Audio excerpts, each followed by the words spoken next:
बाप रे, ये तुम क्या कह रहे हो?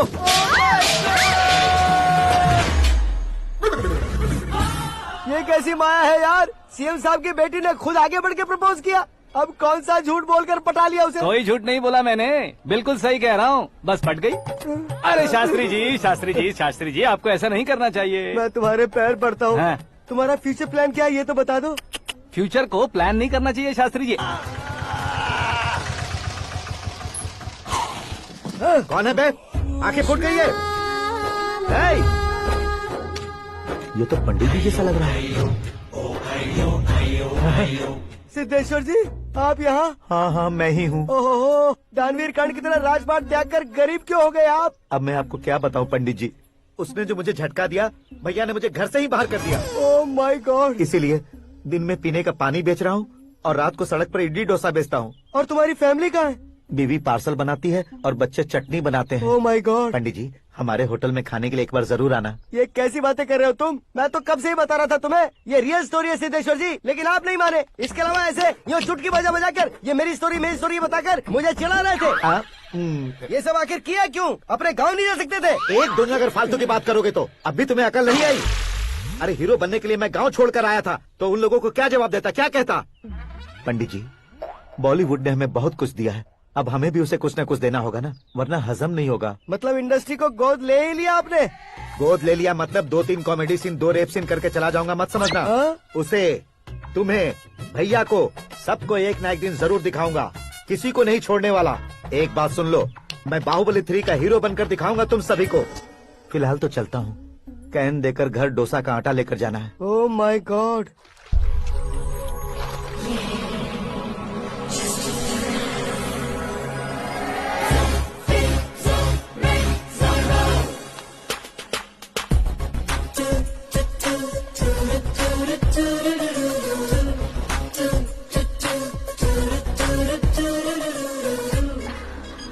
Hey Meera. Hi. Oh, 1 minute. Yeah.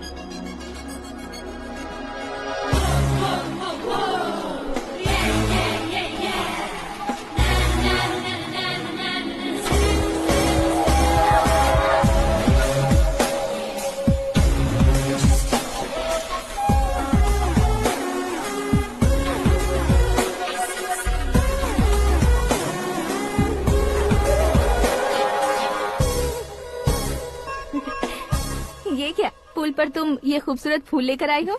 तुम्हें थैंक्स बोलने के लिए आई हूँ। क्या थैंक्स? वो क्यों? तुम्हारी वजह से ही तो आकाश मुझसे मिला है। ये मेरी वजह से कहाँ हुआ? वो तो तुम्हारे प्यार के चक्कर में तुम्हारे पीछे यूरोप तक आया था। Crazy guy. एक्चुअली ऐसा कुछ भी नहीं हुआ था, उसने तुम्हें स्टोरी सुनाई थी। स्टोरी सुनाई? हाँ, वैसे प्यार करने के लिए स्टोरी सुनाए तो गलत है, लेकिन प्यार से बचने के लिए प्रॉब्लम नहीं है। यानी कि उसने जो कुछ भी कहा वो सब कुछ एक झूठ था। और ऐसे लड़के को तुमने हाँ कह दिया? ऐसा है, इसीलिए तो मैंने उसे हाँ कहा है। समझाती हूँ। उसके बारे में पता किया, फेमस होने के लिए नेता को पत्थर मारा, प्रमोशन मिलते ही मिनिस्टर को बीच सड़क पर छोड़ दिया, और तुमसे शादी रुकवाने के लिए मेरा नाम ले लिया। ही समथिंग। उसके प्रेजेंस ऑफ माइंड की दीवानी हो गई मैं। यस, मुझे भी सारे जवाब मिल गए। मम्मी। हाँ? करण के घर वालों ने फिर से फोन किया था क्या?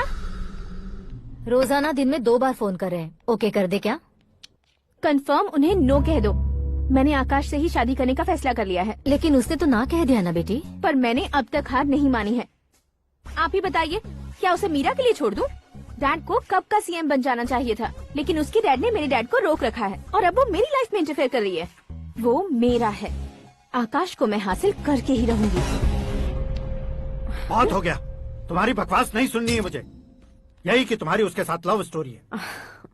तुम्हारे लिए कैसे कैसे रिश्ते आ रहे हैं तुम्हें पता भी नहीं है। पता है डैड, मुझसे जिससे भी शादी करनी थी वो मेरी रेंज से बाहर था। ऊपर देखिए डैड, आपको ऊपर क्या दिखाई दे रहा है? रूफ। मुझसे जो शादी करना चाहते थे वो रूफ की तरह ही थे।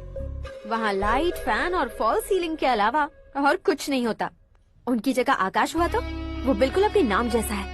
उसके साथ बादल मिलेंगे, बिजली कड़केगी, मौसम बदलते रहेंगे, life will be thrilling you know. वो प्लेटफॉर्म पर रहता है तो आप ही उसे एक अच्छा प्लेटफॉर्म दीजिए, जस्ट फॉर अ चेंज। उसकी औकात नहीं है कि वो तुम्हारा हाथ पकड़ सके। क्या अलग है उसमें? इंसानों में काफी चीजें कॉमन होती है, चाहे वो रंग में हो, दिखने में हो या पर्सनालिटी में हो, पर एक चीज कॉमन नहीं होती, और डैड वो है दिमाग। और आकाश के पास जो दिमाग है वो मुझे पसंद है।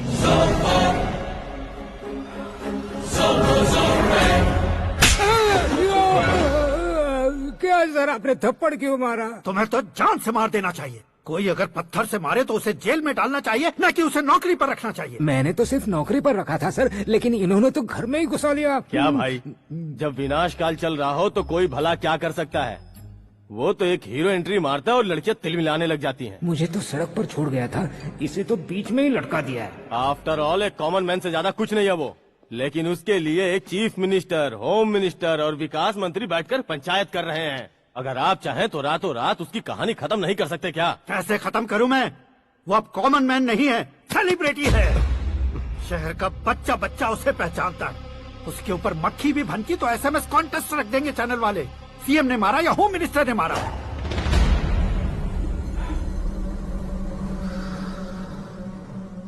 उसे हटाएंगे पर दिमाग से। सुरेश कुमार सर। शास्त्री को फोन लगाओ। Hi, I am Arjun with lots of गुण। हाँ? इसी एक्सप्रेशन को बदलने के लिए यहाँ पर आया हूँ मैं। I want young young, you know what. Young पोरगी। चला, तुम्हारी उम्र कितनी है? यहाँ आने वाले लोग सवाल कम पूछते हैं, फिर भी जवाब मिल जाता है, समझा? 1 मिनट।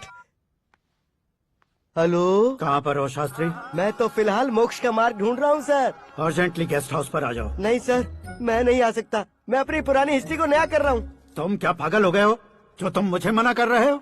इसको क्या बताऊँ, कैसे समझाऊँ कि मैं कहाँ हूँ? नहीं सर, सर मैं जहाँ हूँ ना वहाँ पे मैं। बकवास बंद करो। 5 मिनट में तुम यहाँ आ जाना, वरना टास्क फोर्स वहाँ आ जाएगी तुम्हें लेने। ये नहीं हो सकता सर। बताओगे क्या नहीं हो सकता? फैक्ट है सर, वहाँ शुक्र का चक्रव्यूह घूम रहा है। हम चाहे जिस दिशा में क्यों न चले जाए, हमें शनि की दिशा में वो उठाकर फेंक देगा। उससे पंगा मत लेना, वरना एसिड से नहाने जैसा हो जाएगा सर। तुम तो कहते थे कि ऐसी कुंडली मेरे अलावा किसी की नहीं हो सकती। हम ऐसा ही सोचते हैं सर। मुंबई में भाईजान से बड़ा सुपरस्टार कोई नहीं, यही सोचते थे ना। लेकिन क्या उसे रणबीर ने ओवरटेक नहीं किया? ये भी ऐसा ही है सर। इसकी कुंडली भगवान ने नहीं लिखी है, उसने खुद लिखी है, और उसे ओवरटेक करना मुश्किल है।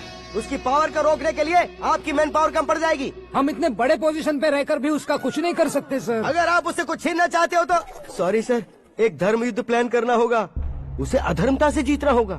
सुरेश कुमार सर, उसके जन्म से लेकर अब तक का सारा बायोडेटा 24 घंटे में मेरे पास होना चाहिए।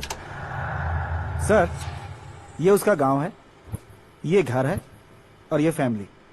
कंप्यूटर साइंस की डिग्री हासिल किया सर। टीवी पर क्रिकेट मैच देखने के लिए एक बड़ी कंपनी का इंटरव्यू भी छोड़ दिया इसने। पेपर में नाम पाने के लिए मिनिस्टर साहब को पत्थर भी मार दी। हाँ, वो देखिए सर, यहीं पर मुझे पत्थर मारा था सर। यहीं से उसका असली सफर शुरू हुआ और उसके बाद तो वो लगातार फेमस होता गया। उसके फैमिली मेंबर्स के बारे में बताओ। ये उसका बड़ा भाई प्रकाश नारायण और दूसरा भाई विकास नारायण। एक राजनगर के रेवेन्यू ऑफिस में है और दूसरा कॉलेज में लेक्चरर है। ये 2 भाभियां, ये उनके बच्चे, ये उसकी माँ सरस्वती देवी और ये उसके पिता जय नारायण। रुको रुको रुको, ज़ूम।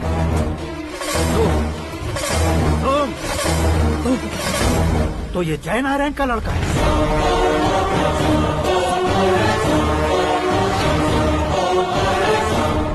हाँ सर, अपने कुंदनपुर के जय नारायण का बेटा है। ये मेरी जिंदगी में प्यार के लिए नहीं आया है। प्यार के लिए नहीं आया है।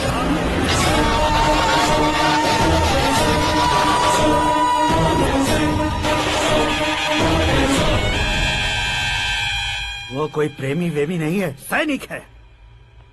वो तुम दोनों को कुचलकर मुझ तक पहुंचाए कि मुझे कुचल सके। उसका शिकार मैं हूँ, निशाना मैं हूँ, गोल मैं हूँ। वो एक कॉमन मैन रहकर जो नहीं कर सकता, उसे सेलिब्रिटी बनकर करना चाहता है। अच्छा प्लान है। प्लान उसने किया, लेकिन उससे